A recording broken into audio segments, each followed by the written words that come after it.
မင်္ဂလာပါဒီနေ့မှာတော့မစားရတာကြာပြီဖြစ်တဲ့မုံလာဦးဖြူပေါ့နော်အချင်းဟင်းလေးနဲ့ငါးလေးနဲ့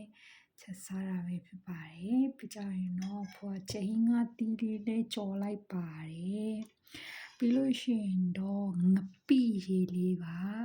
လုပ်လိုက်ပါတယ်ပြီးတော့သူ့ဆရာကတော့ရုံးပရီတီးလေးဖြစ်ပါတယ်သမင်းနေရာလေးပေါ့နော်စားလို့မကောင်းတာလည်းကြာပြီပြီးတော့ဘာစားလို့စားမှလည်းမသိဘူးဆိုတော့ဒီနေ့တော့ဒါလေးချက်စားဖြစ်ပါတယ်မြန်မာပြည်အလွမ်းပြည်ပေါ့နော်ပြီးတော့ကြတော့ကိုကအေးတဲ့ရာသီစောင်းတွင်ရောက်လာပြီဆိုတော့တီးလေးတစ်ခွက်နဲ့ဒီချင်းပါတဲ့တီးလေးကိုဖြော်လိုက်ပါတယ်ဆိုတော့ဒီနေ့တော့ငပိတို့ဆရာနဲ့ချင်းဟင်းလေးနဲ့သမင်းမင်လေးစားလိုက်ပါဦးမယ်တတာ